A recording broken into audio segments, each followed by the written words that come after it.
Hi, hello, welcome to Directly to You, episode 234. I am AJ. I'm joined by Parker. We're Redirect. I had to say that nice and slow and thought out because I felt like I was going to mess it up if I didn't. Anyways, you can support all that stuff that I just said by going to youtube.com/watchredirect or twitch.tv/watchredirect and give them $4.99. It don't got to be of your money. If you have Amazon Prime and you got a Twitch account, you link it to your Twitch account, you get a free sub every month. All you got to do is remember to yourself, hey, I didn't use my Prime sub this month, or I used my Prime sub and now I can renew it because it's been a month since the last time I used my Prime sub. There you go. Right. And Jeffy B, he gives you $4.99, or gives us $4.99. Actually, not really $4. You know, it's a sub. It's a regular sub. We get the split from the sub, and that's how it works. In exchange for that, what you get is you get loyalty badges, you get free Switch keys from time to time, you get access to our supporters only Discord. And we record that show there, and you get to hear it, and also now you get to see it. Before you couldn't see it; you had to watch the video version. But now there is a video, so if you want to, you could do what you want to do, man. If you want an audio podcast, you can freaking just hang out in the chat and close your phone. If you want a video podcast, you can participate in the chat and see us at the same time. It's whatever you want to do, but either way. Friggin' that's that. Check out the Patreon. There's other stuff. All that stuff is listed there. True. But today we're talking about stuff and things, and we're starting with Super Nintendo World because we don't want to start with Pokemon again. That's correct, because we're going to be doing it next week. So you know what? Here we are.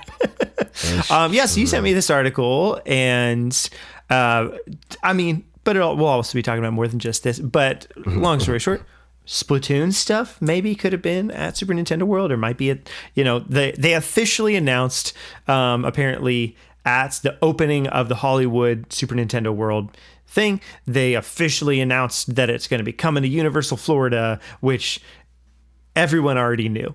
And that was like... it's been known for a really long time, but now it's official. Would love to know what the date is for that, because I want to go. But yeah, Splatoon there, ? Some other things. So here's I'm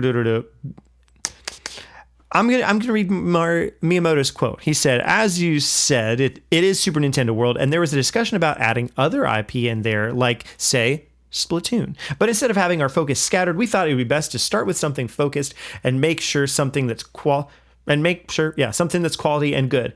And so that's where we ended up starting with Mario. However, because of that backdrop, if you notice, you might be able to find some other IPs sprinkled in the world. So I encourage you to take a look." They always, higher ups at Nintendo always say something like, "I encourage you to take a look," or I don't know. So that feels like a funny little thing that I wonder if it sounds more normal in Japanese, but in English it sounds just a little bit funny. I think it's probably partially a Japanese thing, but it's also like a thing of saying like, hey, subscribe versus consider subscribing. It's like they're saying, maybe think about doing this. I'm not telling you to do it, but maybe do it. Maybe. Yeah. It's like not trying to be forceful about it. Yeah. But subscribe. Ring the bell. That's true. So I wouldn't have thought of Splatoon as the one. I mean, maybe there's other ones that were further up the rung. DK apparently coming to Orlando, blah, blah, blah, I used to say. But I wouldn't have thought Splatoon as like one of the named next ones, but sure enough. I mean, it makes sense. It makes sense. Yeah. It's the same thing as like people being mad about like, or, people more in our age group about like Teen Titans Go, right? That's what kids now know. And you know what this primarily is for? It's crazy. It might shock us, but children. So they're like, all right, what are kids now into? What is the new hotness with the children? And especially for the Japanese audience, that is Splatoon. Like way more than the other stuff, like obviously there's the legacy stuff that will like be big with them by proxy. But like this is their thing.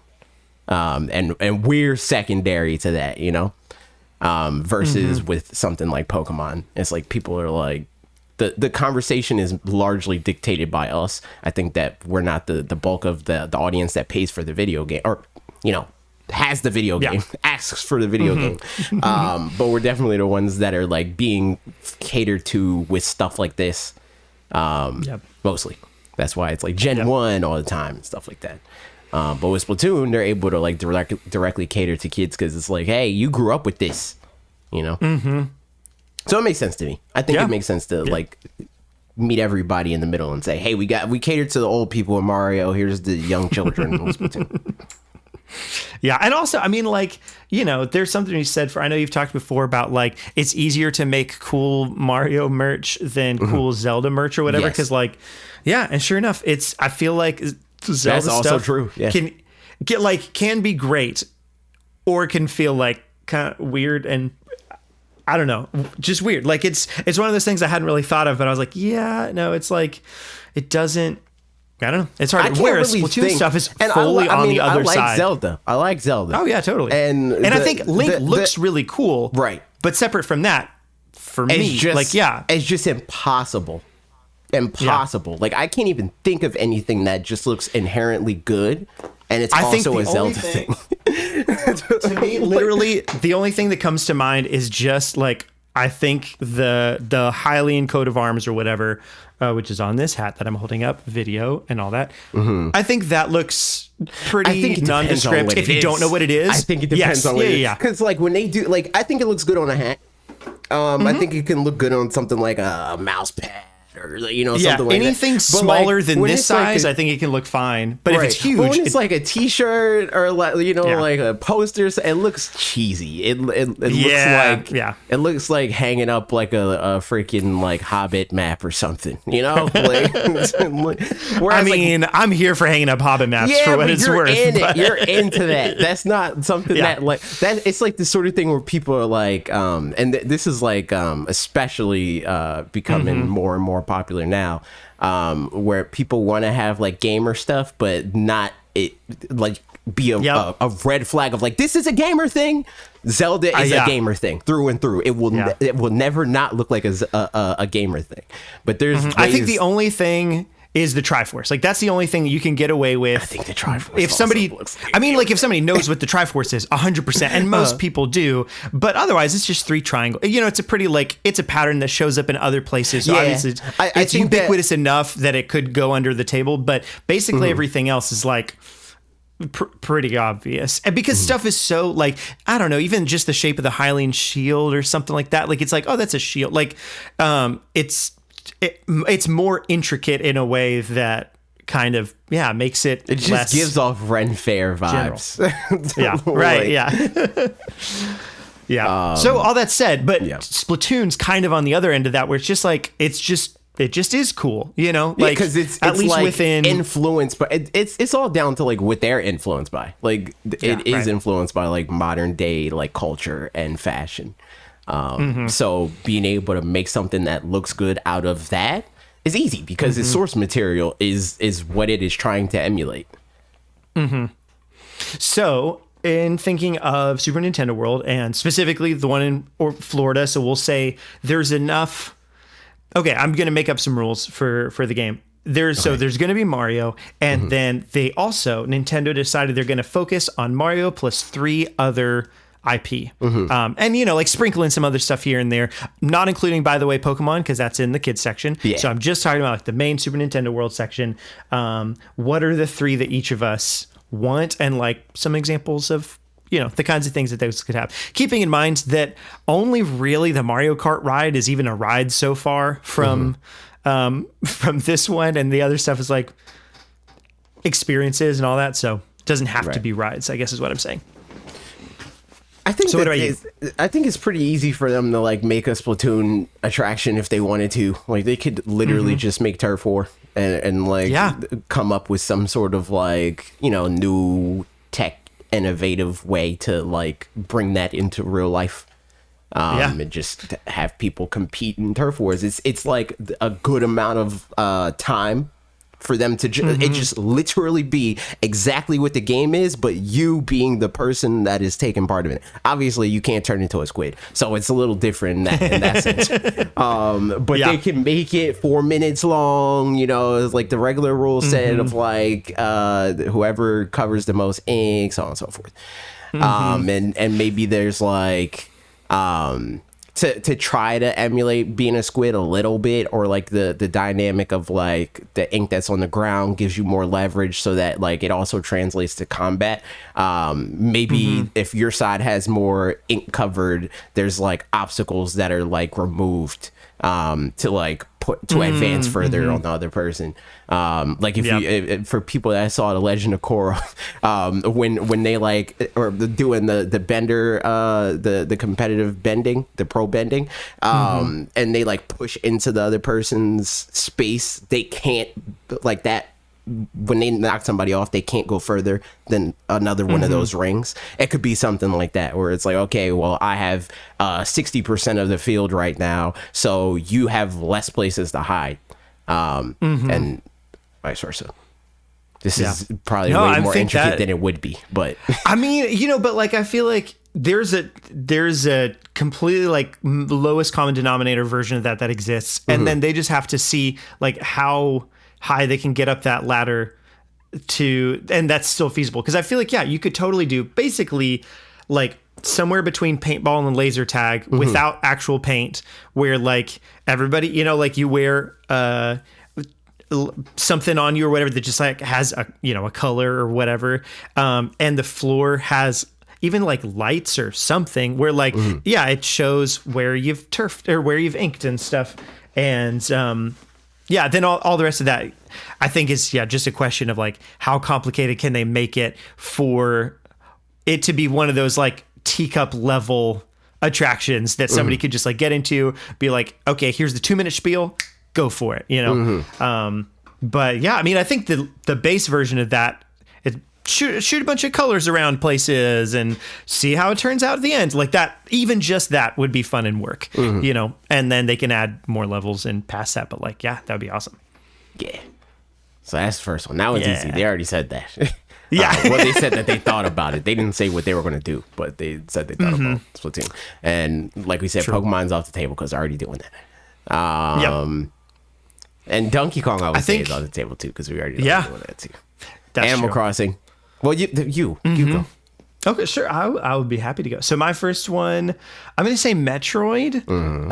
I would say F-Zero, but I just don't think that's like thinking roller coaster direction. I think, you know, F-Zero would be fun because like going fast and stuff. But it's just like I don't think that it's likely enough to even warrant suggesting it. Is it not? As opposed to, I don't know. I mean, who's to say? They definitely could. But to me, like, go ahead. I think that will be in line with like kind of what they're trying to do, you know, like it's a franchise. It just depends on how much they care about F-Zero outside of it being in the park, right? Exactly. Like if they want to have plans for F-Zero, then I could definitely see F-Zero being a part of it. I don't think, and that's why I think Metroid makes sense to me, is because they're like really like, they're going all out on that. You know, they're doing everything they can to build it back up and like that kind of thing. And I think they could achieve a similar kind of thing but I mean, they could also have, you know, an F-Zero ride would be a very straightforward, like, that's just a fast roller coaster. Cool. You know, whatever. Which would be great. I'm down for fast roller coaster. I think I haven't been on one in forever. I could throw up now at this point. I don't know. Like, but for the Metroid one, I feel like it could be interesting because either they could do, you know, you're in your ship and you're chasing people or whatever, or some kind of experience that's not that's more of like the isolating kind of thing. I think we even maybe talked about the Epcot thing that they have, space thing. So they could do something like that, but I feel like their best bet would be doing something that feels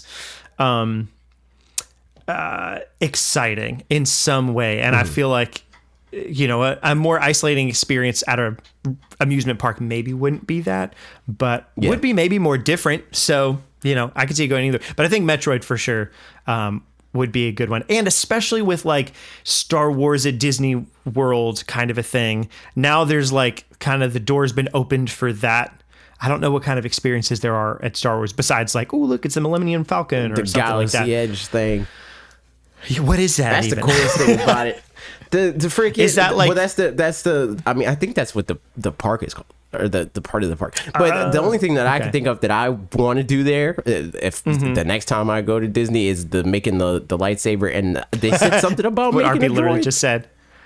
Oh, interesting. But I don't. I never really looked into that because I don't really care about making a droid. Hold on. Droids.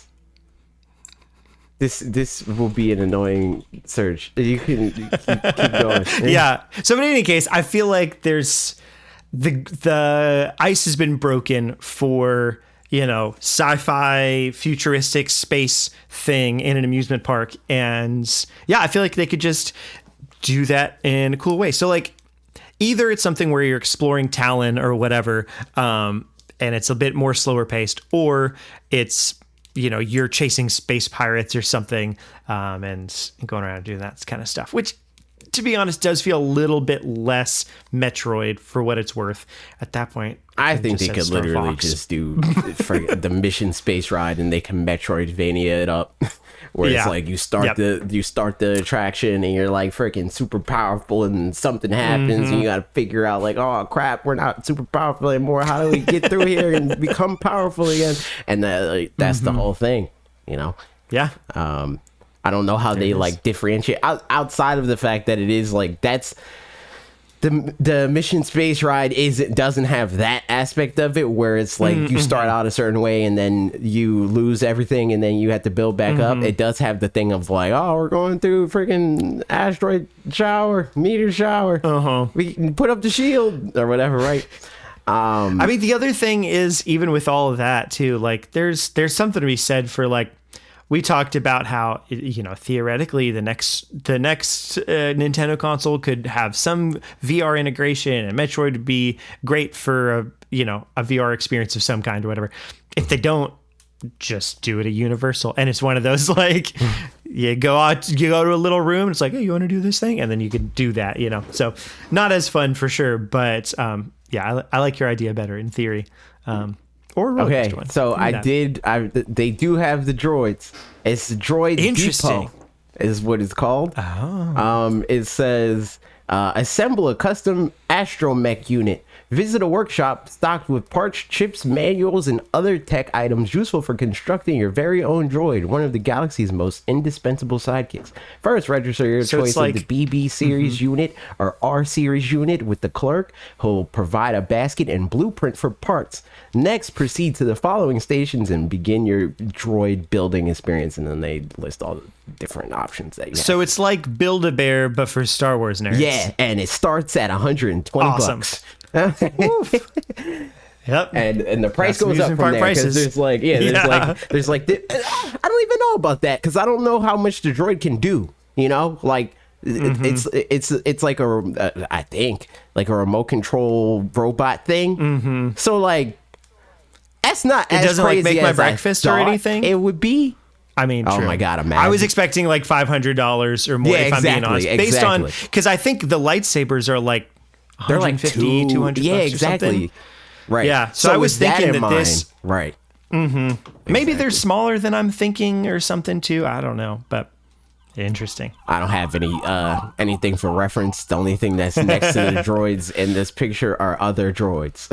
So 7-foot droids. So yeah, that's my first one. So what's your second one then? I mean, you kind of mentioned two others already. Crossing. I did say Animal Crossing. Animal Crossing. I don't know. How would that work? I have no idea. I don't know what with Animal Crossing, but I think Animal Crossing would be like a similar situation to like Splatoon in the sense that like it's not a new generation thing. Like Animal Crossing's not new, but it's like had a whole had its Pokemon Go moment, where it's like it was just quietly popular. And then freaking COVID happened, and then it blew up. Because before, like, Animal Crossing was good for 12, 13, 15 million units. But then COVID happened, and they doubled in size. Almost tripled. So, I think that it RP has a really good point. Yeah. RP said, if I see Animal Crossing, it would be like a scavenger hunt, in my opinion. True. They could do a scavenger hunt. They could do some type especially of play with the, on like, Tom Nook. Yep. I mean, and I feel like thinking of Disney World or whatever, like there's a lot of those where it's just like, yeah, Iron Man's there and you're just going to go take a picture with Iron Man. Like, it's not necessarily there's like, I mean, there might be an Iron Man ride, but there doesn't have to be an Iron Man ride. So even for Animal Crossing, they could have just like a, just the like PAX booth that we had. It's like the Bugs Life area in Disney. Yeah. And then, or it could be even just like a more kiddie area where there's a like jungle gym kind of a situation that contextually makes sense for some reason or something like that. Nook's Cranny is something. Or that's just the gift shop. People were talking about how people were talking about how they not do Nook's Cranny. Nook's Cranny. Alex said it has to be a KK Slider concert. That's so true. True. They could do like a 4D or 3D. I guess 3D would be smarter for that specifically. I don't know if you want the 4D experience for a concert. But they could do the 3D experience with a KK Slider concert for sure. Mm-hmm. And that's something that they could like change on the fly. Honestly, they could like license music for covers and stuff like that. Mm-hmm. That'd be pretty easy. That's so true. Yep. And then, I mean, that's also like to some degree, not replay value, but like return trip kind of a thing. Like if somebody really loves Animal Crossing, just have a rotating villager cast, have rotating KK Slider, playlist or whatever it is, where like if you come every week, there's going to be a little bit different, something or other. So yeah, KK Slider featuring Drake, Travis Scott, Taylor Swift. Actually, yes. Not necessarily. I don't think Travis Scott would ever happen in a billion years. But yeah, that's along the lines of what I was thinking. Like they could easily do that, like do cross promotion type stuff, where it's like this weekend only, KK Slider has a guest performer, Billie Eilish. And that brings even more people there. Yep. That's so funny. Yeah. Do a KK Slider remix. I think for what it's worth, Animal Crossing does feel like a pretty likely one. Just at least for like, just the vibes of Animal Crossing in a corner, in a section, something like that. Like that totally. Yeah. They should definitely do that. Completely rip off California Adventure and have an animator studio where they teach you how to draw Nintendo characters. True. Yep. For my second one, I mean, I'm going to say Zelda because, like, come on, something Zelda. I mean, we've talked about it before a little bit, a long time ago, but yeah, like if it was a roller coaster, I could see some kind of Skyloft, ride or something Skyloft, like that. Wind Or sorry, Waker. Loft Wing. They could do Wind Waker. Yeah. Yep. But it could also, like, I'm trying to think also, like, what's the best way to gamify things? Because that does seem like when we had Cheesy on a couple weeks ago and he was talking about going, that was a big thing, was like everything you did, you earned I think points that all, right. So what's the way that Zelda would factor into that? Without it just being the Mario Kart ride again. Right. Yeah, exactly. And that's, I mean, I honestly don't know. I don't expect that many rides, even at a bigger one. Like I'd imagine multiple experiences of some sort, but like the Mario Kart ride, the Donkey Kong ride, and like one other one, and then otherwise it's stuff more like you said, the Splatoon one, or I think it'll be like a mix. Like I think that they'll do like some rotating long term, but I do think that it'll be like 60-40 attractions to rides. I mean, and I guess there's also something to be said for like, well, they might be less liable to do this, but I think some areas like this will sometimes just brand certain rides that kind of make sense within that context already. Like, oh, it's not bumper cars, it's Mario Kart, or I mean, not literally because that's a bad example. But that kind of thing, it's like, like it's how those swings. They rebranded, and then what was the people were like mad about this? It was like a Guardians of the Galaxy rebrand. I don't know, for one of the rides at Disney. but I don't remember. So it which used to be ride. something else, and now it's Guardians of the Galaxy, or it Yes. used to be Guardians and of the people Galaxy? were mad about that. Oh. Yeah. Yep. Interesting. Tower of Terror? Or even like Splash Mountain. Yeah, Was Tower it? of Terror and like Splash Mountain, which it sickens me that people are mad about that. That makes That me was the wanna one fall that off. was the Bramble Bush, that Song of the South, right? Yes. Yep. Originally? Yep. Yeah. That's crazy. That People are gross, dude. yeah, like obviously change that ASAP. Like I don't remember what they didn't do it changed it to though. ASAP. they didn't do it I mean, ASAP yeah, at all. no, that's what I'm saying. It's like they should. Yeah. I mean, honestly, is it even like, because it could still just as easily be called Splash Mountain and be entirely a different, I mean, I guess, unless Splash Mountain is something from that movie, which it might be. I don't know. I've never seen it. Yeah, no. If I can't enjoy racism at Disney, where can I enjoy it? Oh, Yo, no. it was a time and place. It was a relic of its time. You can't blame people for being racist. They didn't know. They didn't know they were so mean to people, you know? People so much, dude. Yeah. But yeah, they could easily do stuff like that where it's like, this ride, this is a Pikmin ride now. Yeah, exactly. I mean, or even like think about like as far as attractions go, sometimes just like a punching bag. Sometimes they'll have things like that that are just a random thing, and now it's like it's a punch out thing. Like now. Yeah, that's what we do with it. They could do the like compete for a prize thing, and it's a freaking sandbag from Smash Brothers. And you gotta punch it right. as hard as you can. Yep, exactly. So I think honestly, if that's something where like if they do that, it needs to just be the home run contest. They got it. Yeah. But they can't give you a bat. They can't do that. I mean, honestly, just do a batting cage, but with something that's they can give you a bat. They can give you a bat. Yeah. I think there's probably actual batting cages at some amusement parks. I mean, you can just go to a batting cage and that's one, like it's all netted in and stuff like that, but like have it be not exactly a baseball on there or something like that. But yeah, I mean, overall, I think the limitations that they have. I was thinking liability, but other places and literally this place, they do like the freaking strength thing with the hammer. Yeah. So they could do a bat, and they just like it's a Smash Brothers bat. But then if they do that, it's like a freaking home run bat from Smash Brothers. People are going to want to buy the bat. So you could maybe just buy a little one. I don't want a little one. Give me the full bat. Inflatable bat? I don't know. No, give me. Literal, I'm sure people can buy some aluminum bat.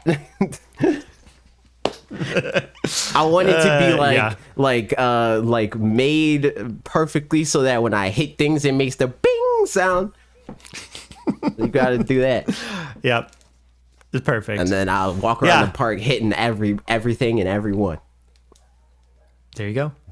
Yeah, I mean, all things considered, kind of the sky's the limit as far as this goes. And I think really the limitations that they have would be like, if everything has to be metagamed in some way, then that like poses some kind of limitations on what all it could be. But like maybe that doesn't have to I be mean, the I don't case. think that that's any different than any other time that most good companies that are in this industry do anything, and that's like, okay, how do we make something that's fun and also unique? I think that gamifying everything takes away a limitation, where it's like it's easy to make it unique because not many rides have the thought process of like, how do we gamify this? So I think that kind of is like the sort of situation where it's like limitation allows them to come out on the other end with something cool and interesting. Yep. So there you go. So we might want to see those things include at Super Nintendo World, including maybe Zelda. But where we don't want to see Zelda is in art books early before the game comes out. But unfortunately, that's where the world is at.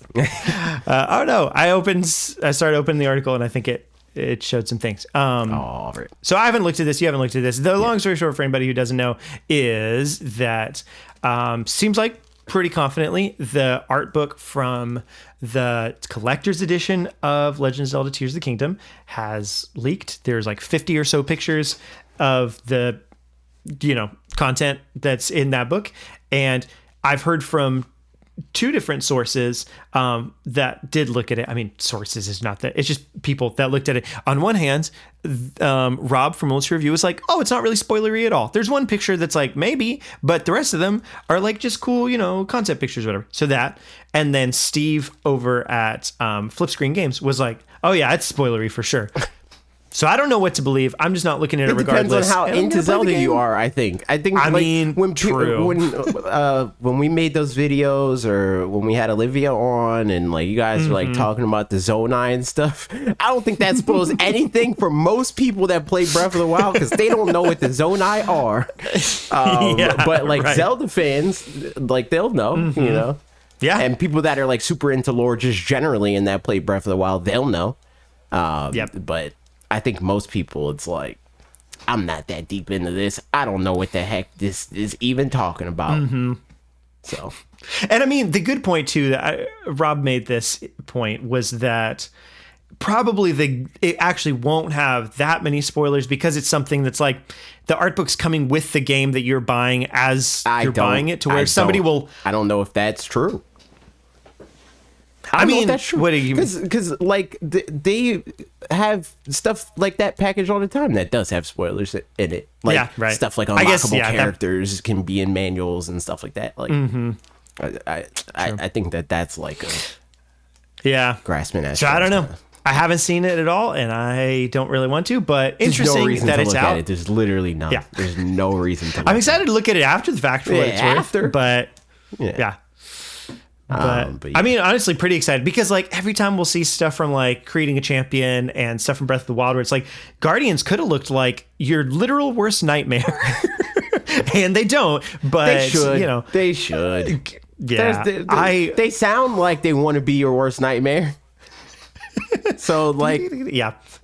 True. There's TikTok audio that like I'll overhear Ashley watching a TikTok, and the Guardian noise is like a sound that people use for, I don't even know what context, but I'm sure like something ominous coming. And every time I like perk up and like, ooh, Guardians, like they're coming to get me. That game, man. And with Guardians, that's the greatest example of fight versus flight. It's like that is like that tells me I am fight 1,000,000%, because I'm not like, oh my god, Guardian, I need to get away. I'm like, all right, shields up, let's go. Yeah. Shoot it. For me, it depended where I was in the game. Early on, it was flight for sure, and then there was a point where it was like half and half, where like it just depended on what kind of equipment I had at the time, how much health I had, whatever, it's like, is it worth it? And then by the end, it's like, oh, okay, hey buddy, boop, boop, boop, boop, boop, and then he's dead. So yeah. They like the more you like are into that game, like in terms of like the amount of time that you played and stuff like that, and and know about how the enemies work, the less like the Guardian has the steepest drop off of any enemy in the video game of like, you're intimidating, I'm terrified of you.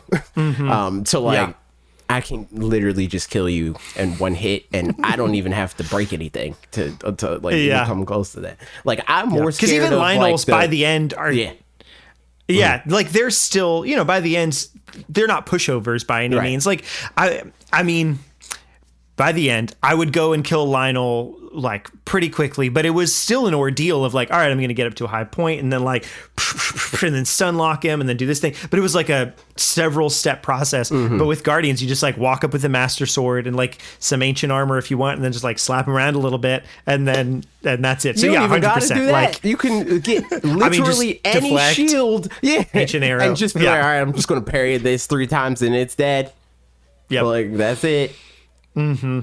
Which is still, I don't know, it's so cool, because like it's one of those things that like, of course, if you're watching social media, you can find that kind of thing out pretty early on. But I don't remember if the game tells you explicitly at all that you can do that. I think it probably does. It might, but if so, it's still probably pretty late on to where like, the game outside of the social media context, they go from being so scary to at some point like that aha moment of like, oh wait a minute, that did so much. It's just a little microcosm of how the game overall works. It's like in the beginning of the game, you're way more scared of literally everything. And then you get to a point where it's like, I have 29 stars, dude. I mean, 29 hearts, dude. I don't care about anything that you have for me.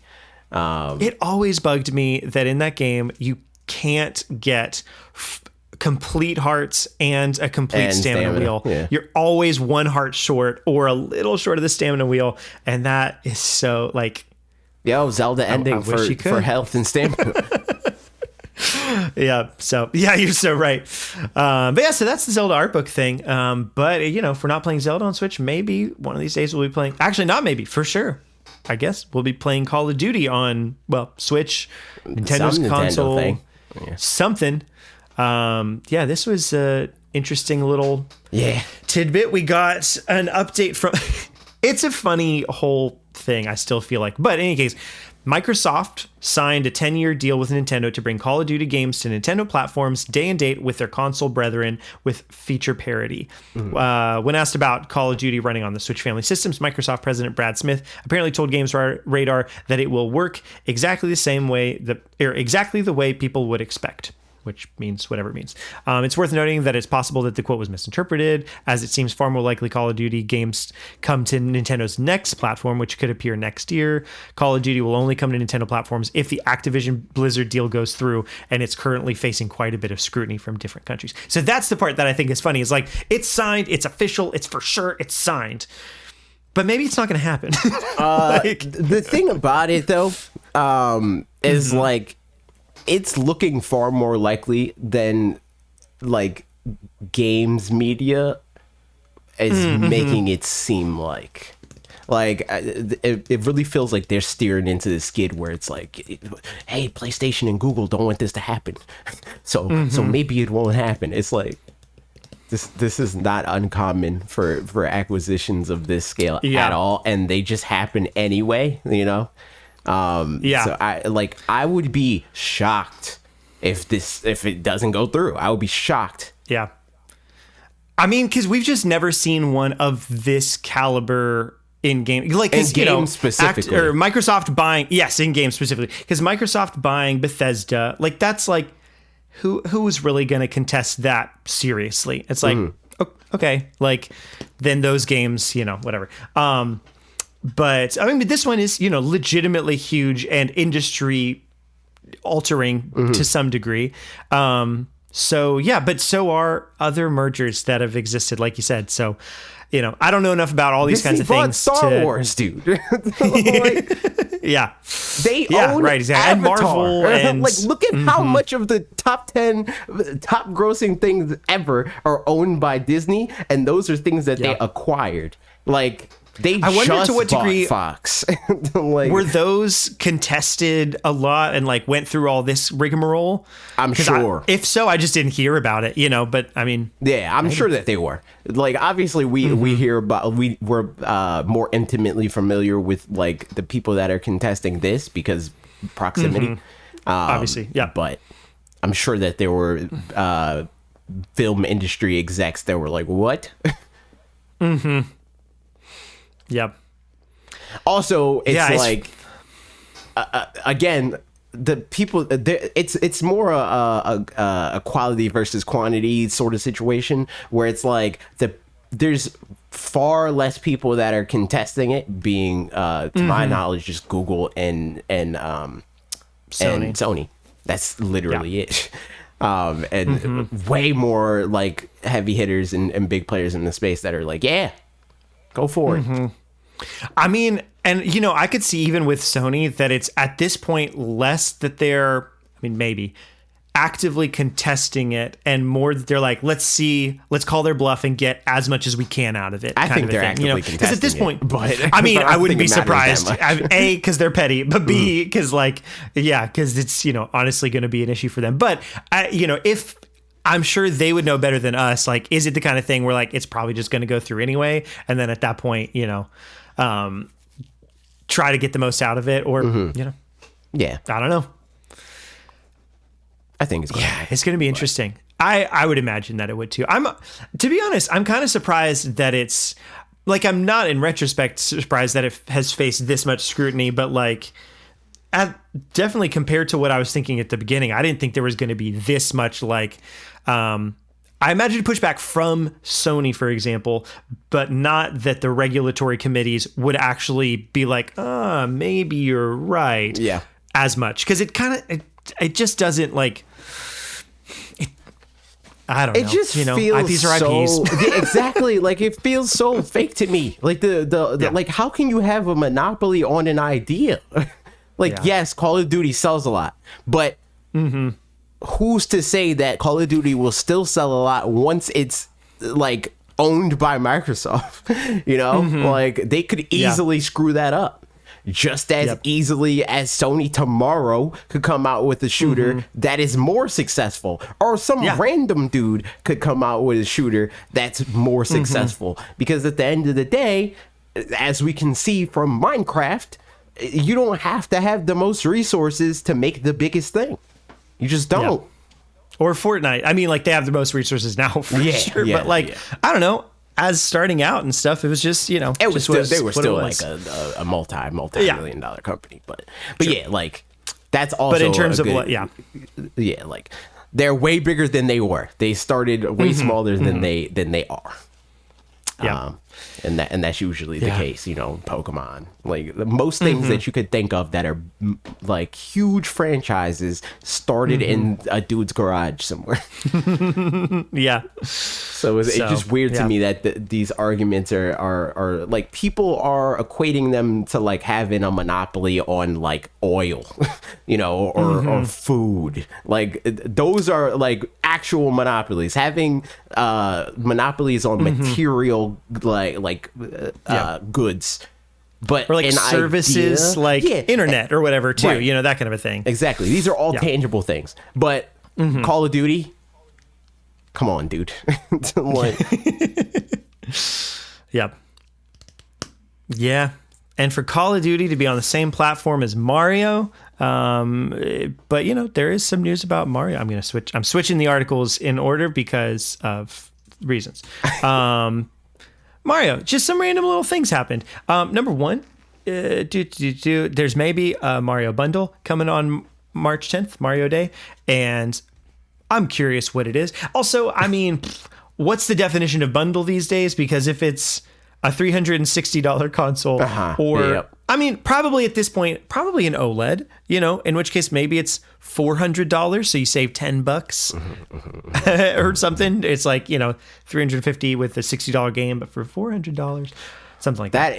That is the question though. Like that was the first thing that came to mind for me. It's like, all right, will this be saving or are you paying more?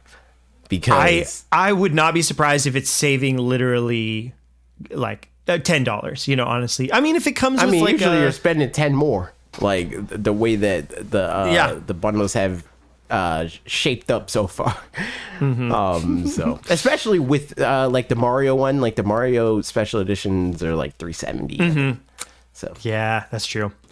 So yeah, I think to me it'll be interesting to see if it's an OLED or not, and then based on that, what do they do? Because like I don't know that you can come in like just the economy where it is and stuff like that. Like a Switch that's like retail more than $400 would be a little bit hard. Like I feel like $399 is kind of the upper end of where you can be at right now. Or maybe not could, but probably should, you know. So yeah, we'll see. But if such a thing happens, what Mario game would you bundle with it? Odyssey. Outside of Mario Kart. Odyssey. Easy. Yeah. Easily Odyssey. Yep. I mean, because the other options are, you know, what? Super Mario 3D Worlds plus Bowser's Fury or New Super Mario Bros. U Deluxe Pro Edition double stuffed. And probably not that one. No, I would go Odyssey. Could do 3D World and like steer into the Bowser's Fury skid, and like brand the box after Bowser's Fury more heavily, because that does play into the movie more, where like Bowser is like much more of a presence, than he is in. I mean, he's a presence in Mario Odyssey, but he's not right, but a little more of a goof. Yeah, exactly. Yeah. So maybe, You know- but I think Odyssey is just like a better game to like hype people up and be like, you Yeah. saw Mario, now play as Mario. Yeah.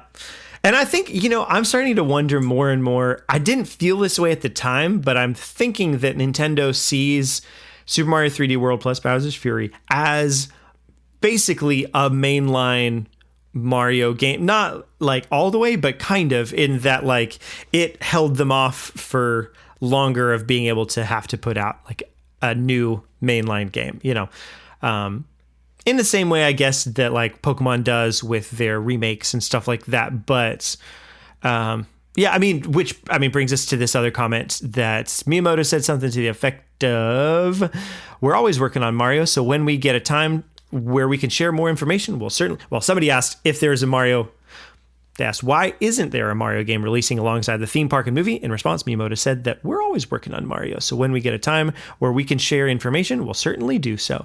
But yeah, I kind of feel like 3D World Bowser's Fury pushed back them having to do that by a certain amount, because they're like, nobody played it on the Wii U. So, I mean, a lot of people did, but, comparatively. So we can just like use that to buy us some time.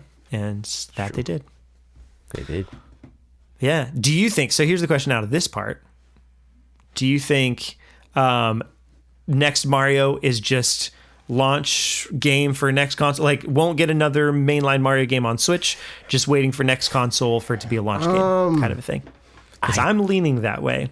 I don't know. I don't know, because I don't know how much longer we have in this. Like, I don't think we're going to go another longer than 2 years without a new Mario game. So if we don't get a new console within 2 years, they're going to do a swan song Mario game. Yeah. But if we do get a 2024 Nintendo swap or Switch Pro or whatever we get, they're probably going to launch with it, I would assume. Yep. Makes sense. Yep. And that's kind of the timeline that I'm roughly feeling at this point, is sometime in 2024 kind of thing, but could go any direction. Who's to say? And what else could go in any direction is Pokemon Day. And the only directions it can go is up. Good old times, because they're going to announce things like it can go down. I don't know. It can go down. Last week we did talk about some of the things that could show up there, like Pokemon games for NSO and the Spike Chunsoft thingy and Mystery Dungeon. whatever. Mystery Dungeon, yeah.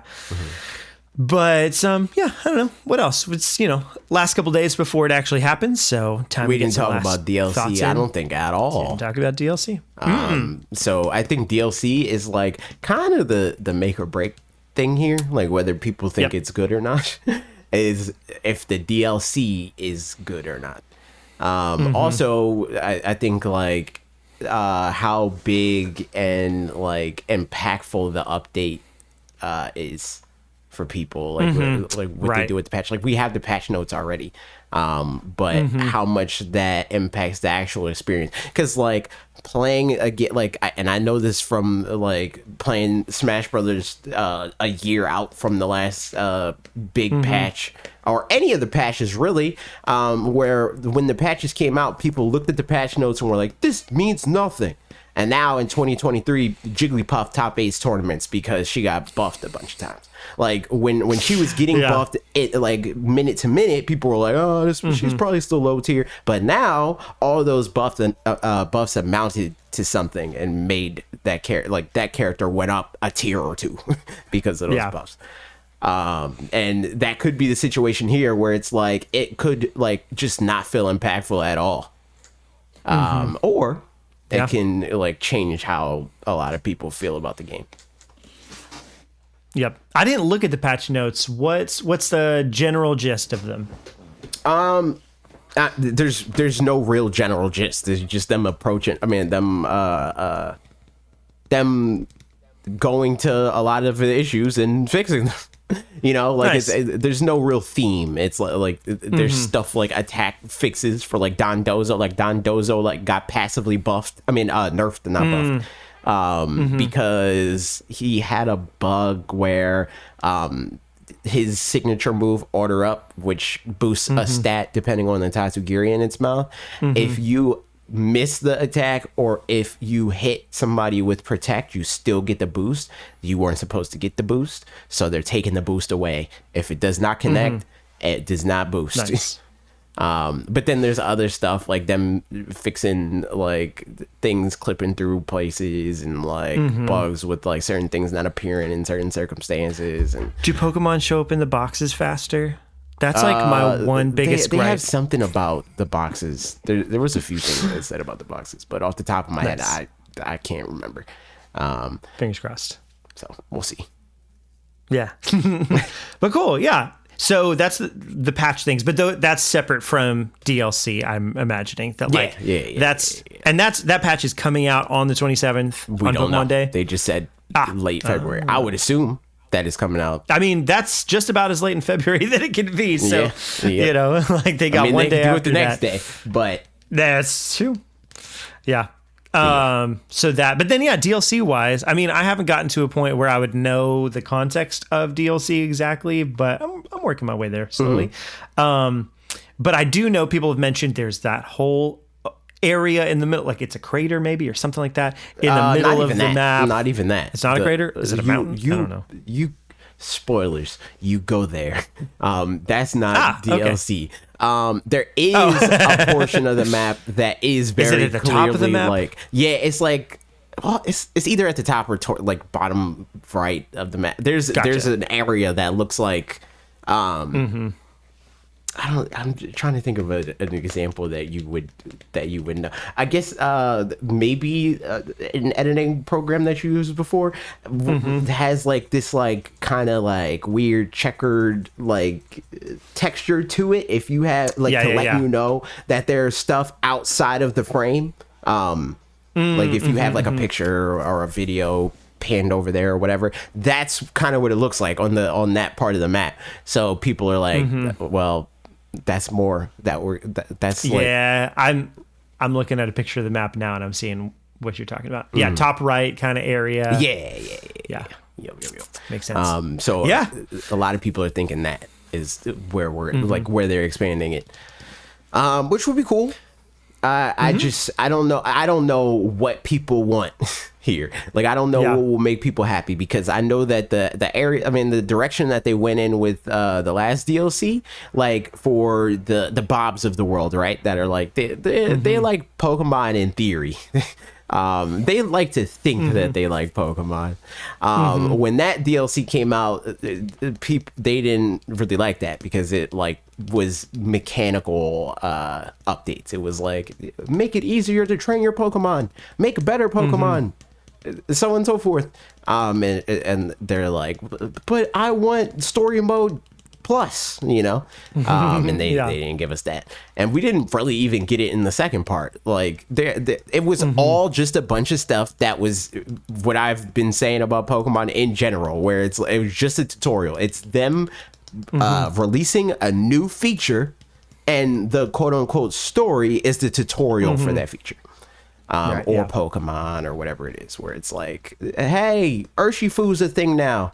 Here's a whole storyline to have you bond with and use Kubfu and Urshifu, so you know how to use it in battles, you know. And the same thing with like the Gigantamax mushrooms and stuff.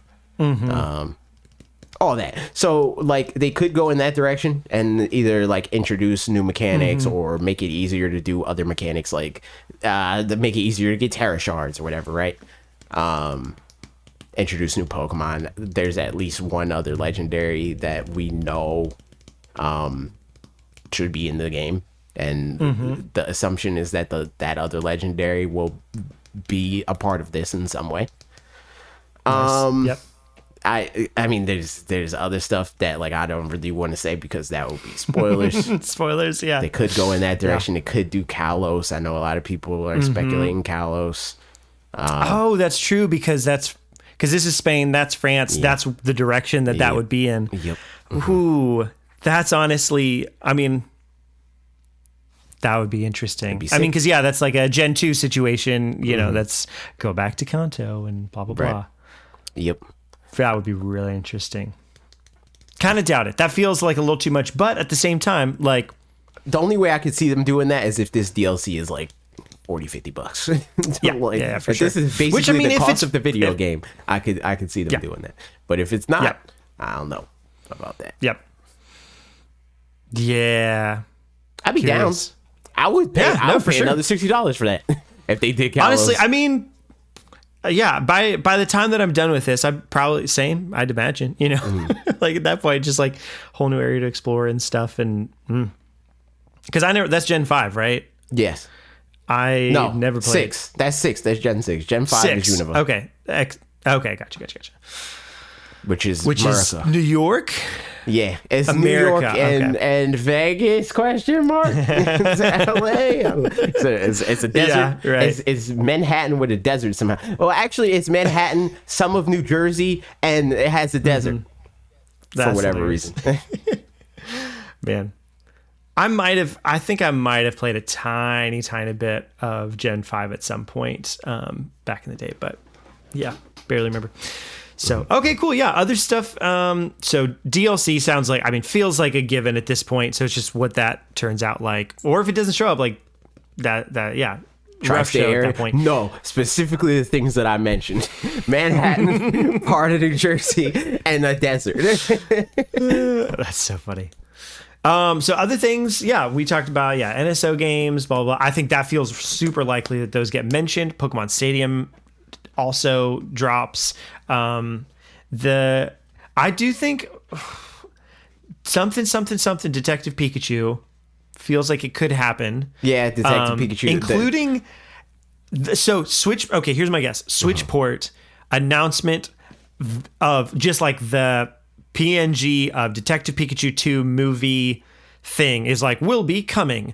Because movies typically we know about like 2 or 3 years in advance. So I feel like they'll probably just tell us, I guess, you know, because they did that with the Detective Pikachu movie before. Like it was, I feel like probably 2 years or so that we knew about it before actually it coming out. So yeah, those are my guesses for the things, but maybe I'm expecting too much. This is the other thing about Pokemon Day is it's not gamer stuff.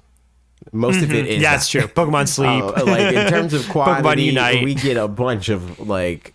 I think Pokemon Unite is a gamer thing, but Yeah, it's not like mainline Pokemon gamer thing. But it's like freaking the toothbrush app, the freaking Pokemon Cafe Mix, you know, like mobile apps and games and stuff like that. So I think that there's going to be stuff like that too. There's going to be announcement, and probably they'll open it with announcements and updates for things that Pokemon gamer fans are going to roll their eyes at and be like, this is a bad thing. But I'm letting you know now, you got to expect it. It's going to happen. Yep, This is 100%. a massive franchise, not just because of the gamers. That they're going to cater to these people too. I promise you. So that'll happen. Maybe, I mean, it's Pokemon Day, so maybe even some sort of glimpse at the anime. That's true. Yeah. Like what they're doing with the new characters or whatever. Maybe they announced the new characters coming into freaking Pokemon Masters. EX. Yeah. Yeah. I mean, you know, not everybody may be gamers, but some may say that we are, and because we play games, such as the following. I switched this up because most of what I'm playing at this point is like not a ton, but is Pokemon. Just playing some more Pokemon, trying to kind of just keep it going and having a good old time. It's let's see, I've probably done like 12 out of the 18 gyms and such, and so I think I've got like one Titan. I was at the area over by the normal gym, and I was in an area where like my Pokemon, I've got like a range of like some of my highest level Pokemon, which are like 50 or 49 or something like that, and then just have some other ones that I'm like passively trying to evolve while I do these other things, whatever. So they're like level 20 something, whatever, and then and the Pokemon around me were all levels like 34 or something, and then went just across a little tiny river, and then everything was level like 55, and I was like, oh, okay. And I sent out one of my Pokemon for like, let's go battle, and he came back. I was like, no. Okay, interesting. Didn't see that coming. So that was a silly time. But yeah, so right now I'm at the normal gym. I just Mankey. There's an evolution there, and yeah. So I'm enjoying the new evolutions, and I mean, this is spoilery, but at this point, I mean, Primeape evolving. That's a fun little thing. Annihilate's a big W. I have an Annihilate story myself. Interesting. Do you want to tell it? I mean, I was going to tell that when I do my game. Oh, okay. So, I mean, we can talk about Pokemon in one chunk because I'm also playing Pokemon. Yeah. So I mean, that's basically for me for Pokemon is just going through, beating some gyms, kind of slowly chipping away at it, and still I wouldn't say it sucked me in the same way that it seems to of other people, but I think now that that's not my expectation, I'm having a more fun time just kind of slowly making my way through and catching what I want to catch, and then not bothering too much with other things, and yeah. So that's me with Pokemon. What about you with Pokemon? So I don't even know why specifically. It's probably because of Lee. But I was doing the ladder climb again because I have the well documented love-hate relationship with this with competitive Pokemon.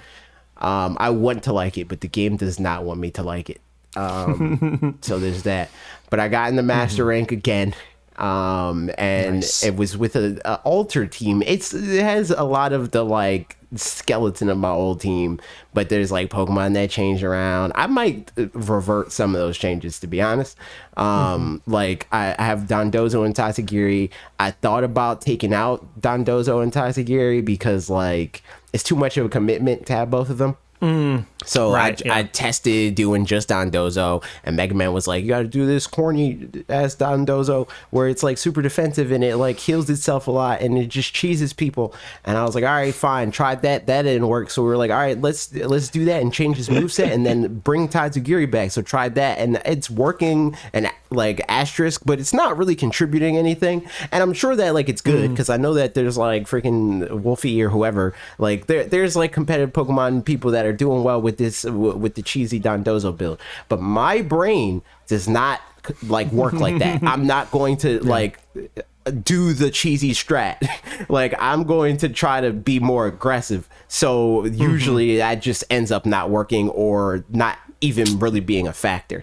That makes sense. But Annihilate though, there's just a lot of, and I've been looking for this with the initial team that I made, is there's a few Pokemon, or there's a few potential pairs, maybe two, maybe three out of the friggin' 36 that are possible. I'm like, these two Pokemon, they work really well together or whatever, right? But that was way more limited than it should have been on my other team. But this team, I'm just trying out weird stuff, and it's working in ways that I did not expect. Before, I didn't really like using Tatsugiri unless I brought down Dozo. But I've been messing around with using Choice Scarf, which boosts your speed, but it forces you to only use one attack. Choice Scarf, Tatsugiri, and pairing it with Pelipper so that I can get an Icy Wind off, which for the most part makes Pelipper fast enough to get Tailwind off, and then that makes everybody fast enough to be competent, because Tailwind boosts the speed of all your Pokemon. What I've been doing is Tatsugiri, Icy Wind, Pelipper, freaking Tailwind, and then depending on what the rest of their team is, I'll bring in Annihilate, who's just a really good physically tanky freaking sweeper. So I'll bring that in, and he's already pretty fast, so once he's in and the Tailwind's up, he could just kill things. Or if people are they bring in something freaking what is this Pokemon, Amoonguss, and they try to sleep me, he has taunt, so he can just say no to setup and all that stuff. Rage Fist, like Trev said, is broken. I can even do a lot of times there's different bait and switches that happen with this team, because I brought in Great Tusk because now the Paradox Pokemon are legal. Okay. So I have Great Tusk on my team. That gives me an easy electric Pokemon pivot because I have mostly water Pokemon. So like I throw out the Dondozo, right? And people are like, oh crap, I gotta kill Dondozo before he brings out Tatsugiri. But I might not even have Tatsugiri. I just have Dondozo as that bait. Or Pelipper. Pelipper is another good target for that. And I'm like, okay, I know they're going to swing at this slot with a thunder or electric type attack. Let me bring out friggin' Great Tusk and I get a free turn, basically. There's just a lot of different permeations of that. Because I also, another switch that I made was I brought in Sap Sipper Gudra, which gives me a grass pivot. And that just covers all my water weaknesses. So it's like, all right, you have the grass type Pokemon that I know has a grass type attack. I'm going to bait you, and you're going to swing at Gudra with a grass type attack. And again, that gives me a free turn. So yeah, it got me to Master Rank. And that was cool. Today, and I just been randomly like playing it. Like it was mostly a stream thing because me and Lee like get on ranked and then we'll like cheat. Not actually cheat, but like morally. Like I've been being like, oh well, he's probably going to do this, so you should do that, you know, comparing notes basically. But what I found is I'm way more successful when I just play by myself. And not because like Lee or whoever I'm playing with doesn't know as much as me or whatever. Like a lot of times they know more, but like it'll be this like butting of heads where again like they're more down to just do whatever works. Where it's like, you know, it's Pokemon, and I like playing Pokemon because it's Pokemon, and I'm more like, I actively hate this. I want to play this a very specific way, or else I'll hate it more. So it's like, I'll kind of, when we're playing that way, I'll like meet them in the middle. Where it's like, all right, I'll do that, but I'm not doing that. So it's like my strat doesn't work as well as it would, and their strat doesn't work as well as it would. But if I'm playing by myself, I can just go all in on my strat, and it works. So that got me a Master Rank, whereas before I was like stuck in Great Ball for a long time. That's awesome. But yeah, I'm Master Rank, and nice. I play. And earlier I texted Lee this. I need to start recording all these matches. Because I freaking cheesed, like, this is why I hate this game. I mean, it's one of the many reasons why I hate, and by this game I don't mean Scarlet specifically, I mean Pokemon in general. Right, just I cheesed the hell out of somebody. I threw out Gudra and Pelipper. Pelipper sets up the rain. And the two Pokemon on the field, they don't really matter. All that matters is that they could be paralyzed. They can be affected by electric type attacks, and they can be paralyzed. I thundered this Pokemon. I full parried the Pokemon turn one, so they got paralyzed by Thunder's secondary effect. Could not move. The next consecutive 3 turns, they could not move. And their other Pokemon in the other slot, they basically lost all 3 of their other Pokemon in the left slot because I could just double down into that slot, not having to worry about the Pokemon that got paralyzed. But before they lost everything, they rage quit. And I was like, I feel them. I feel that. Yeah. Because there was nothing about that was like skill on my end. I just got lucky. Yeah, I would have been tight too. Yeah. That's awesome. How long are matches to where, like, I mean, yeah, it's longer than 30 seconds, so you couldn't like do a screen capture, like a screen record after the fact like or anything turns like aren't even like turns a lot of times are too long for that. Yeah, right. Yeah. So I would just have to record it through Streamlabs. Yep. Which is so like something I can do, you know, like most times when I'm playing this game, I'm like at my desk. So like I could do it, I just don't usually think to do it. Yeah. Man, Pokemon, yeah, I mean, it's, you know, might not be exactly the thing that you want it to be, but it's a little fun time sometimes, you know? So that's nice. Otherwise, what else have you been playing? We're playing a lot of stuff. I didn't play Mario Superstar this week, which is kind of sad. I might play it tomorrow. I played Fire Emblem on stream again. I had a great tragedy. I lost many people. Fake Frederick is dead. Rip him. But that happened last week. This week, I lost Etier, which that was unfortunate too. I was very sad about that. Chad contends it was my fault. I don't contend it's my fault. She died. I don't know what to tell you. I lost, what is this girl's name? I don't remember her name. I lost somebody else. That like initially, like when I got her, I hated her. I didn't like her at all. I mean, I still don't really like her, honestly. Citrine, that's her name. Yeah, her. I lost her. She died, but she died twice. Cause like, so I lost the time crystal before. I told you about that. I got a time. I got one back. I got a time crystal again. And I was in this fight, and I just was like, what I specifically had to do was get specifically a leer to a specific spot on the map. So that I can freaking complete the mission. And I was like, well, everybody else's move doesn't matter. So I'm going to get him to where he needs to go. And then I'm auto battling. And I auto battled, and Citrine died. And I was like, I'm all right with using the time crystal for that. Because I technically didn't kill her. The CPU placement did. Yeah. And then I moved her, and then she didn't die that turn. But later on, she did die. And that was my fault. So I was like, I'm going to let that rock. So she's dead for real. So she died. And I think I lost one other person, but I don't remember who. So they didn't matter. I got more people, though, so it's fine. Yeah. Do you have to like level the other people back up to that level, or what's that like? No, they just join your squad cracked. Nice. I freaking have one more person left that I'm like, if this person dies, I'll be freaking distraught. And that is Unica, I think her name is Unaka is her name. She's good. She's good. She like crits everybody all the time. Like she just always. That's always so fun. Having just like certain characters. For me, it was in Three Houses.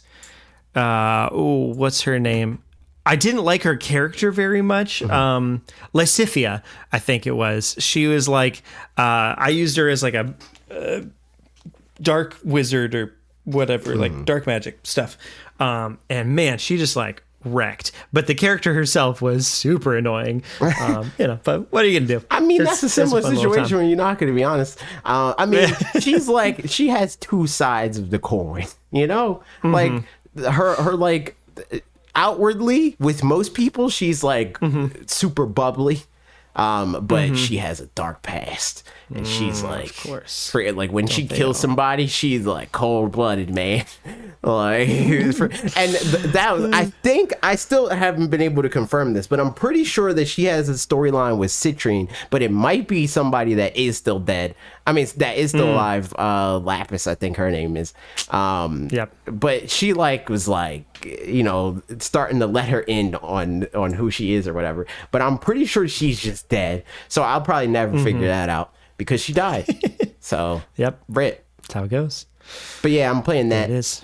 I got to the place with the guy that's a prince that I didn't know was a prince until the video game. He probably didn't even know he was a prince. Honestly, knew he was a prince, but he didn't tell me he was a prince. The guy, did he know he was Prince? Somebody on my like the singer team, baby. Somebody on my team was like, "Yo, I know the prince there," and he's literally right there. So he didn't really know the prince there. I love that kind of stuff. I've been seeing the discourse about like, good story, bad story, blah blah blah, that kind of thing, or like I think it was Kat Bailey was talking about like. Basically like bad story, great game sort of a thing. And someone was like, so that means it's a bad game.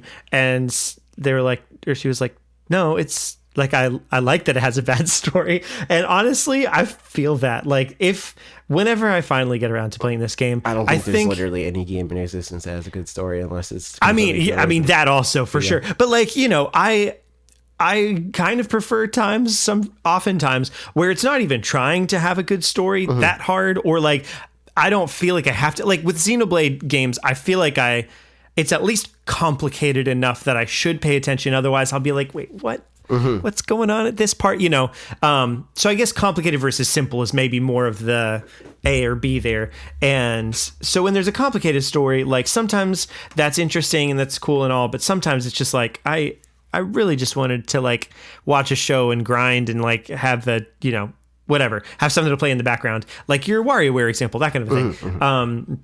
And yeah, hearing that that's the case with Fire Emblem Engage is like, oh, cool, nice. I can just skip through the cutscenes if I want to. I don't even care. I can just have a good old time.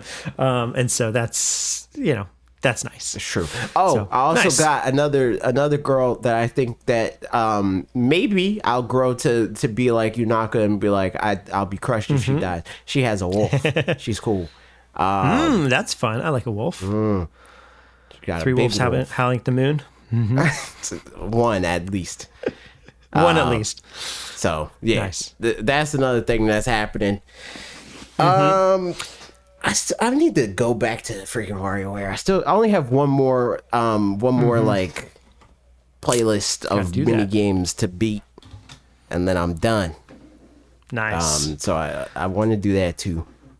I need to get on to any of those games at this point. There's so many things. There is so many things, but if they do add the Pokemon games, that's over with. Yeah, that's true. Especially if they do Pokemon Home integration. I'm just going to Nuzlocke all of them. Because why not? There you go. Yeah. I think the only other game that I played this week off the top of my head that I can think of, might be other stuff. On Tuesday, Mark and I have been trying to find the time to just like get together, play a game or something like that for a long time. And so we finally did on Tuesday, and we ended up like talking for 3 hours and played a game for like the last 20 minutes of that or so. And by that point, like we were talking about like somewhat deep stuff or something, just because we have a lot of background stuff in common and things. So that was fun. And so I was like, we were like, what game do we want to play? And so we thought about Mario Kart, thought about this, that, or the other. He was like, oh, I'm working my way through Super Mario 3D World, and I'm doing some Star Road stuff right now. And I was like, yeah, sure, I'll just join your game with that because I haven't played that multiplayer. So that'll be fun. Star Road in that game, we found out, and deep conversation does not mix even a little bit. That was like we died to the same levels like 50 times, and it was just it was what it was. But that was just a fun little time. So lesson learned on that one. But played a little bit of that game, and that fun game. Star World's fun, but also multiplayer on Star World is not your best friend, I'm sure, in general.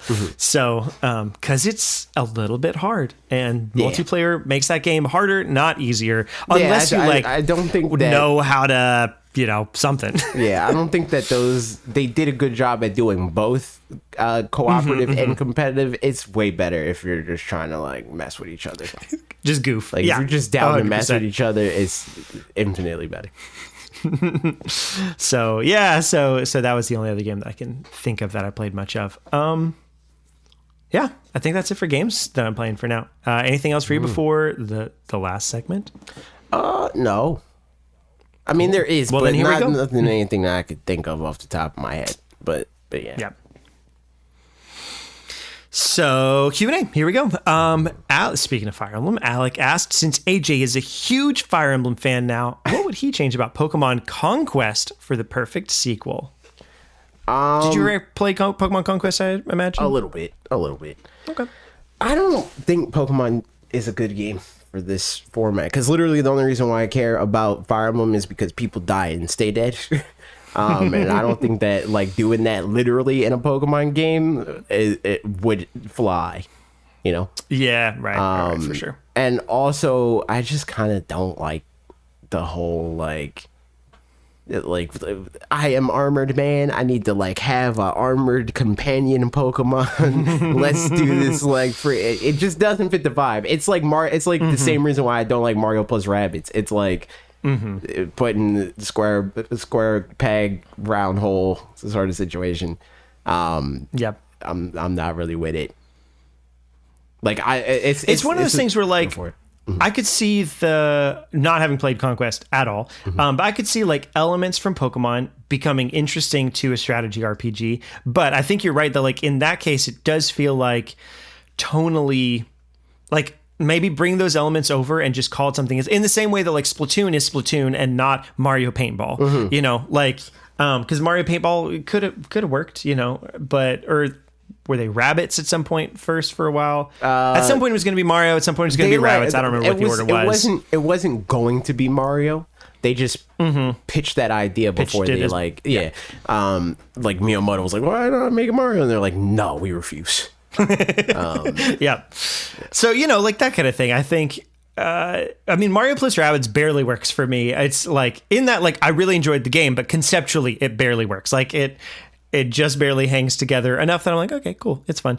But yeah, I can definitely see with this that like, whereas I think the idea of barely knowing anything about Pokemon Conquest, I think it does seem like it's like olden day Pokemon, right? Kind of too. Yep. I think that's a fun idea, but which kind of we did that in Legends Arceus. That's kind of olden day Pokemon and all that. But I don't know. Probably Legends Arceus did it a little bit better. That said, I think you could probably translate it to something similar but different. And so, I think they could do strategy with Pokemon without making it literally like a strategy, like saying like, oh, this is the type of world that we would make into a strategy game. Let's do that with Pokemon. I think you could just literally do a regular ass Pokemon world thing and make it a strategy game. You could do that. That's possible. Honestly, more like I could see something more like Mario Rabbids working with Pokemon as opposed to this, like just vibe wise or something. What do you mean? Because that's like putting Rabbids in. Well, I don't know. No, not that, but just like Rabbids just has a too specific of a vibe. Where like I don't even think Rabbids. Personally, I wouldn't want to play Rabbids by themselves. So pairing them with other things just makes it worse. No, I definitely don't mean pairing the characters, but I just mean like the game of like Sparks of Hope or whatever, like having Pokemon where it's like sort of situation. The gameplay, exactly. Like I could see Pokemon in that kind of environment doing some interesting stuff. The only problem then is like with probably you'd want them to have unique enough things, and there's too many Pokemon to make it work to where you'd end up with a Pokken situation where it's like those Pokemon in Pokken are really fleshed out, which is great, but there's only 15 of them, and that feels kind of, there's more than that. But like, I see what you're saying. Yeah, but in any case, compared to the number of Pokemon that there 1,000. Are, yeah, right, exactly. It feels like it's missing the trajectory just a little bit. So, yeah, it's Pokemon's hard in that regard. Because either you make lots of Pokemon and they're too shallow, or you make a few that are more fleshed out, and that's tricky, that's one of the reasons why whenever the conversation of like more spin-offs or whatever comes up, I'm like, no. Because like it inexorably either makes that thing worse or it will make future Pokemon things worse, because they're like splitting themselves. They're spreading themselves too thin. Yeah.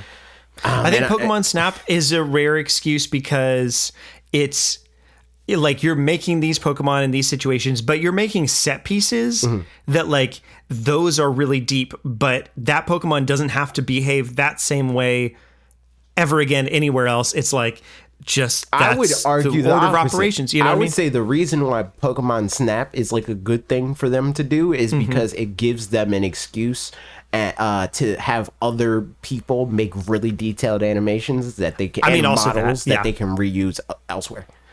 Yeah. But just in terms, I guess, just gameplay mechanics wise kind of thing, the problem of, there being this small number of Pokemon having to have complex this, that, or the other, or whatever, like, is something that Snap kind of skirts around by not giving the Pokemon themselves mechanics. Yeah. Essentially, they just give them direction, like, and it's a lot of like A or B or C kind of things, but it's scripted things, so it kind of just skirts that whole issue, which is good because then it makes for a great game. Yeah. So it's like that's why, to me, it's like stuff like that where they can like make the gameplay be like a thing that exists in a vacuum and that doesn't take a lot of bandwidth away, or it's things that they can reuse and like flesh out in the future. But yeah, that was a tangent. Conquest isn't really a game that goes against that, I don't think, but it's just like a game that like I don't really care to. Honestly, I feel like Pokemon Conquest would work the best as a mobile game where they can slowly, like a Fire Emblem Heroes situation where you can just keep adding more Pokemon over time, and I think it actually could work pretty well as that. I agree. I don't know if it would be like obviously it would have an audience because it's a Pokemon thing, but I think it's similar to like all the other Pokemon things that aren't Pokemon Go, where they try to like use Pokemon to like Trojan horse in a game that people that like care about Pokemon don't really want to play, you know? Yeah. And that only, I think that only is going to work once. Like I think they're already doing that with the mainline games. I don't think it's going to happen on mobile. I think if they want a Pokemon thing that's not Pokemon proper to work, it needs to be something that is like gameplay wise more interesting than Pokemon currently is. I think that basically I say all that to say I think that this game, like if they did Conquest on mobile, it's good for best case scenario 10 million downloads. Yep. Makes sense. Still on Pokemon, Let asked, if you were given complete control of typing for the next Pokemon game, what would you do? Would you remove any types, add any, or just rebalance the types that are already there? I don't know what type I would add, but I would add a type. I mean, I've heard a lot of arguments for sound type, that it's already like halfway introduced already and that kind of thing. So, yeah, I think that's interesting enough. They could do that, but I think it's kind of weird. Because it's like, how do you make that? How do you balance that? Like, I guess you could make fairy weak to sound, and it would be good to. I mean, also like ice weak to sound because, like, you know, shattering or whatever. Yeah, but that's not balanced. That just makes ice worse. No, right, true. Yeah. I mean, you know, could be like dragon could be weak to sound because it's you know, like they have ears and stuff. Get a Noivern up in there or something. I don't know. I don't know. But otherwise, any other ideas for typing? It would be like balance first. Like thinking, okay, what's some sort of element or thing that we can do that we can nerf fairy and like steel and maybe dragon, you know, like that sort of situation versus like supersonic is a move and boom burst is a move, you know, because like I don't think not like them being normal is already fine. You know, like changing the type of the attack doesn't really do anything for them, you know. I mean, again, unless they just, you know, they could just decide for whatever reason that whatever the type is it's strong against fairy and steel and dragon, I guess, you know, like they could do that even without but that too would much. be like unprecedented. Like people think that's what they do already, but all the types have some sort of logic. It might not be the logic that people like think, like Bob, right? Like Bob gets so angry at water type being weak to electric because he's like, there doesn't come electricity because distilled water and blah. And it's like, that's not what they're thinking about, dude. And you know it's not what they're thinking about. So it's that if you're in a tub and you drop a toaster in there, exactly. Don't try that at home. Just like the flying. Don't try it anywhere. Like another example. Just Bob doesn't like electricity in Pokemon games, but like flying types, it's like they can't get struck by lightning because like they're not grounded or it's like but like the cartoon thing of them flying in the like phone lines and stuff is a thing that people know. So like that's what they do. It's like they, whether it be based in reality or cartoonish logic that is like prevalent, that's what they usually do. So it's like that's why I think that sound, if they did do sound, it being weak to like fairy being weak to it or dragon or whatever, there is like some sort of like fictional precedent for that. But like the other which they could probably introduce just by like, you know, have a couple of new moves that, or specific Pokemon that like kind of suggest those kinds of interactions or whatever, you know, like I don't know what exactly that would be, but you know, something definite dragon, that's a move now, you know. Not literally, but I don't know. I think you're totally right though, like lead with balance first and then just see what you can come up with outside of that. Also, I think a sound Eevee would be stupid. Yeah, true. So there's that. Or next question. Like, was that it? Was that the only thing about that? Was like this a type that was it. thing? Okay, then we're good. We're good. Fish the Collector asked, will Pokemon ever add another evolution, and what type would you all like to see? I think eventually, yeah. But also maybe not.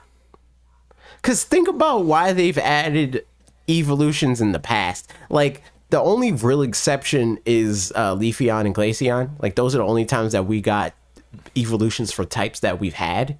But, like, and Espeon. Espeon. Yeah, we got Espeon, but that was Umbreon more so was a counterpart to a new type. Yeah. So if they were going to do an existing type, at that point, then it's just Umbreon and Sylveon, right? That have been new ones. So I guess there's as many examples on one side as the other. Right. Is there anybody else? Well, yeah. Because Umbreon, but still, I think the thing about Espeon and Umbreon specifically is like the reason why Espeon exists is because Umbreon exists. Whereas with Leafeon and Glaceon, they're the exception there because they're just two types that we already had. They're there to or like they're counterparts to each other because like Glaceon is strong against Leafeon, but neither one of those types is new. Whereas with Umbreon, Umbreon's new, so they had the counterpart to Umbreon being Espeon, and Sylveon just doesn't have a counterpart. So it's like, what new thing would they do, or would they feel the need to steer into that skid to be like, all right, the two old types because reason. Calling it out.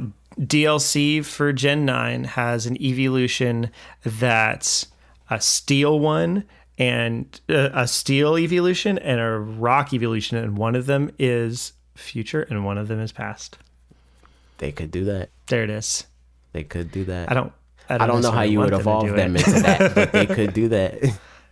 Time stones, a past stone and a future stone. That's what it is. True. I don't know. Second question from Fish the Collector. Do you think a future Pokemon game would ever allow you to travel through all the regions from previous generations? No. Nope. A, because it would eat into sales for other future potential games. And B, that would just be A, too much development, and also like kind of just too much to do. Like, I don't know that any of us... if they MMORPG'd it, they could. Right. I think that would be the only situation. But I don't think they would. So I don't think they will. Like, I mean, spoilers. That's what I would prefer them to do. Like, if they were going to like GTA this thing and like spend freaking 5-6 years. Yep. I said freaking for the record. Okay. Yeah. Cool. No. Yeah. I was like, spend 5-6 years on means making less this editing, game. so I'm down with that. Yeah, no, I saw your face, and I was like, I said freaking 5-6 years on this game. Yeah. And then they do expansions that they spend 2-3 years on or whatever. If they still want to have like the smaller releases or like more frequent releases or whatever.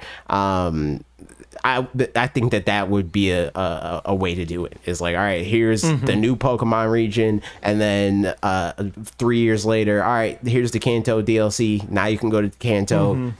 3 years, like 5 years after that, all right, here's the new region. 3 years after that, Pokemon Go it, basically, but on a longer timeline and more money up front. Yeah, for sure. I think that'd be interesting. That would be super fun. I've said several times before that if I were to play one game forever, it would probably end up being some kind of MMORPG, just because you can do so many things in it, and why not, and I was addicted to RuneScape many times throughout my life, so could very well happen again with something else. So yeah, it's fun. Rise Frog said, I'm still in the Zelda mood, so if they ever make another full-scale 2D Zelda game, what would you want out of it? Would you like it to be like A Link to the Past, or more like a 2D Breath of the Wild? I personally think more like A Link to the Past, since I think the progression format where your items slowly get better and your tools also increase works in a better way in 2D, since it allows for the puzzles to get harder and harder as you progress to finish the game. Also, I think the Master Sword having tiers made with different metals is cool. I would say Breath of the Wild. I think that the design of like walling you off with like the items arbitrarily is antiquated. I think there's ways to allow for the game to get harder without doing it in that same like linear way. And I don't even necessarily, when I say like Breath of the Wild, I don't even necessarily mean that it can't be linear. It's just that like reusing those same conventions as the old Zelda games just doesn't make for, in my opinion, as interesting of a game. Because it's like the Pokemon problem. It's like you're just making the same game over and over and over and over and over again, just with different named elements. Whereas I mean, A Link Between Worlds kind of solved that problem a little bit, right? Because it had I didn't play that one, so but you had rental items, to which I understand means you kind of can do things out of order, right? But that's the part that I'm exactly. saying isn't what is valuable about Breath of the Wild. Like the sequence breaking isn't the thing that I think makes it interesting. It's the fact that like nothing is telegraphed because the items are not, or the way you progress through the world is not like this. You got the fire thing. Guess what you're going to fight? Guess what you're going to fight? Probably a nice thing because you got the fire thing, like that sort of situation. It allows for the game to try to be more varied and interesting without, like, again, being telegraphed. I mean, I think, sorry, go ahead. What were you going to say? I mean, the fact that the Breath of the Wild's first little mock-up thing was a 2D game gives, suggests to me that it would be possible for that to exist in a 2D world. And I think, to me, the thing that's most interesting about Breath of the Wild, more than even the key items that you have or whatever, is just the interactions with the world and the chemistry engine and like just all the things that are like organic within the world and the possibilities of ways to do things. I think the thing that's always the most frustrating in Zelda games or whatever is the... I won't say always for me or just universally, but I think often is when there's a lock and a key and it isn't a fun lock and a key. Like there's, that, I mean, and oftentimes it's like, enough, here's just the one way to do it. Like your intention, but that's exactly what I'm talking about. Like, exactly. No, I mean, I agree. Yeah, exactly. Like, because all of it, I think people think about the Zelda dynamic of like Breath of the Wild fans versus traditional Zelda fans. They think of the one-dimensional thing of like Breath of the Wild doesn't have interesting designed, like aesthetically, dungeons. So therefore, I like the other games better. But the what I think, I really don't care about the theming of the dungeons. I can take or leave it. What I do care about is that Breath of the Wild makes more of an effort to make the game more seamless. There are seams all over every other Zelda game. And Breath of the Wild, all of its like everything that it tries to do is in an effort to get rid of those seams. Like the chemistry engine exists as another path forward to get through an obstacle, because it's like, okay, maybe you don't know that you're supposed to use this bomb or whatever against this thing, but maybe you'll stumble across the fact that you can light this arrow on fire and that will do more damage, like that sort of thing.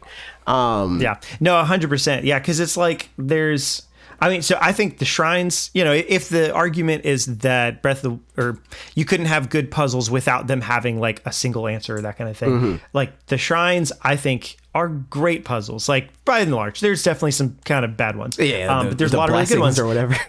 The Lim Cube, who's a Zelda speedrunner / makes Zelda YouTube videos, made a video that was this one shrine that you can beat 40 different ways, and showed the 40 different, and some of them were like speedrunner complicated tricks or whatever. But even without that, there were, I don't know, like 20 of them that are something where it's like a normal person might have just not known how to do it and accidentally done one of any of these 20 ways and it worked and it'd been fine.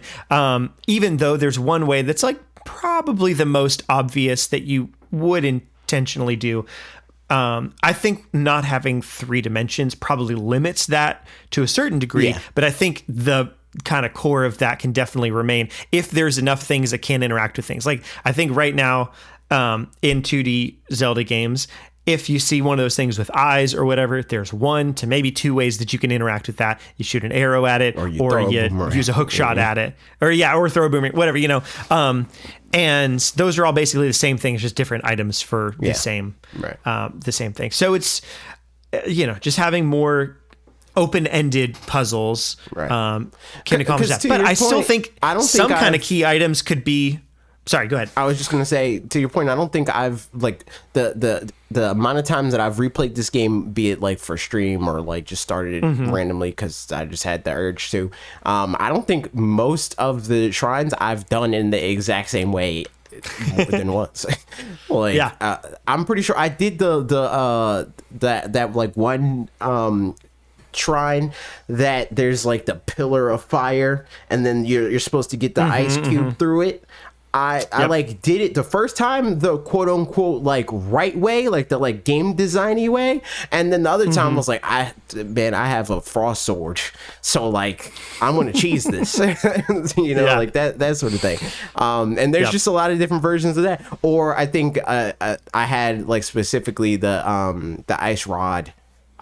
When I did it on stream, so I was like, I'm gonna do that and then run through it and then kick the kick the block through the fire after I throw the ice through there, that sort of stuff. And I think with all that too, like it doesn't preclude the game from having item upgrades also. I think like abilities and items don't have to be necessarily one and the same all the time, but like again, Breath of the Wild, prime example of your items get better. You get the frost, you don't start out with having a little frost wand, but there's ways that you can use that you couldn't use something else, or boomerangs. Like they don't use them They just super don't efficiently. have to be mandatory. A lot of the things that exist in Zelda that are like Zelda mainstays still exist in this game. Like a key item is usually a bow and arrow, but you can just find that. In this game, a key item is usually a boomerang, but you can just find that in this game. Same thing with like, I mean, this isn't always a thing, but like the Korok leaf, like that exists in this game. They can give you all, if not most of those items in these games. Just make them something that is found. Like not everybody has to have the hook shot, but maybe make it something that people that know what they're doing can find, or even make it an enemy type and they have the hook shot, and if you beat the enemy then you can get the hook shot or whatever, right? Like I much would prefer that to like this whole dungeon is themed around the hook shot, because we've done that a billion times. We don't need that anymore.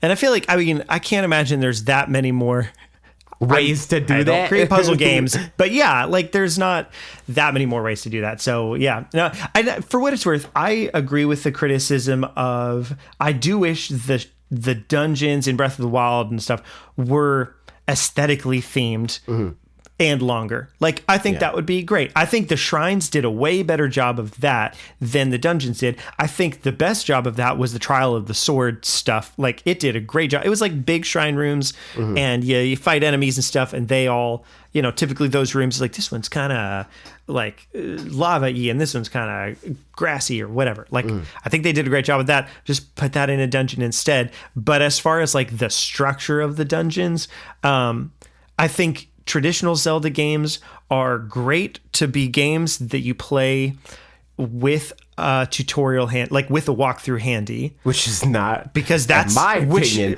a good game.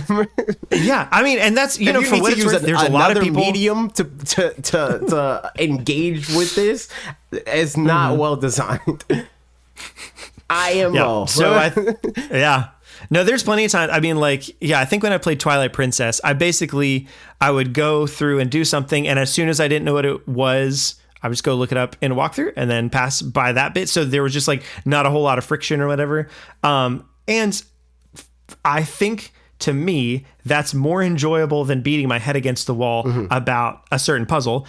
But the way better version is not having to any other direction, not to do any being of able it. to think about it one way and then think laterally and then do it a different way and it'd be better. So that's why Breath of the Wild is my favorite game of all time. And I liked a lot of other Zelda games, but they weren't like, they didn't core of my, and like, to me, soul. Like, I'm not, again, I don't care one way or the other personally if the shrines are themed. I'm fine with if they're themed. I'm fine with if they're not, because like it's not like, the way I feel like a lot of people talk about the shrines versus dungeons is as if Breath of the Wild is just monolithic in every way. But literally the themes are just in the world overall. Like Yeah. The world overall is that. Going to like the freaking Gerudo region is like doing the dungeon, but it's just a whole ass region, you know. So like I'm not really missing that in the like individual shrines. Again, I wouldn't be upset if they were like, all right, you're in the Gerudo region, so it's a desert themed place or whatever, right? Like that's fine. Yeah, you can do that. But I also like am fine if they don't, because I think that it also makes sense the way that they did it, which is like, all right, there's one architect to these exist because of this person, so they all look like this because this was made by this entity or whatever, right? I think that makes sense. For sure. So it's like, or these people or whatever, because it's like Sheikah technology or whatever. True. So that makes sense to me too. Like either way, it's like it's fine. But I'm not hurting for that, and I definitely wouldn't want to. I wouldn't want to get rid of what I think works better than anything they've ever done, in favor of bringing back the same old stuff that we've been experiencing for the last 30 years. Yeah, agreed. So there it is. Last question. Mark asked, you didn't talk about the Tetris movie last week, or Tetris movie trailer last week, and that made me sad. For what it's worth, I didn't see. I think Tetris I put it on the thing, and I totally forgot to talk about it. So I didn't even see it. I didn't know that was a thing. Yeah, there's a trailer for the Tetris movie. So I'm making you talk about the Tetris movie trailer this week. What did you think of the Tetris movie trailer? I didn't. So you didn't see it? I did not see it. Okay, so it's coming to Apple TV Plus. I'll just quick rundown. I think the trailer looks awesome. It's basically it's like the origins of the Tetris game, and like this one guy really wants to like make it happen and be Nintendo's game for the Game Boy, but it's owned by Russia, so he's got to like go and be a spy, and or like he doesn't have to be a spy, but he has to like negotiate with her, and it's like this very serious affair, and like while the Russian Cold War things going on and all this stuff, and it looks like just a real almost like borderline kind of like the Weird Al Yankovic thing, where it's like parody of like a mockumentary. Well, so that one, the Weird Al Yankovic one is like, it's a biopic about Weird Al in the same way that like Walk the Line is, or Ray or something like that. But as if Weird Al had this like really hard life where he's like going through drugs and blah, blah, blah. And it's like, okay, no, he's just a silly guy who's a silly guy. But everything's like more serious than it should be. This feels like that, but with Tetris. And I'm sure there were some deals that had to be made, and it was a little complicated with Russia or something. But it looks like it's being done really well. And whoever they hired to play Yamauchi looks just like him. Like it's some Japanese, older guy that just looks straight up like Nintendo's old president from forever ago. So yeah, that's a funny little thing. But yeah, you should check it out. It seems like it'll be probably just a silly, fun time that's just taking itself too seriously on purpose? Question mark. I mean, I'll check it out. I have Apple products, so I probably have freaking Apple Plus for the next 5 years. Probably so, yeah. Yeah. And with that, that's the end of this podcast. And I believe after this, AJ and I may be recording yet another, a little more secret podcast for our patrons. So if you want to be a patron, go to Patreon. Friggin'. Yeah, you can be in on the secrets too. Or become you could be a sub and also $4 on, be an 8-bit member. You go listen to the show when we do the show and all that stuff, and yeah, that's so true. All right, all the above.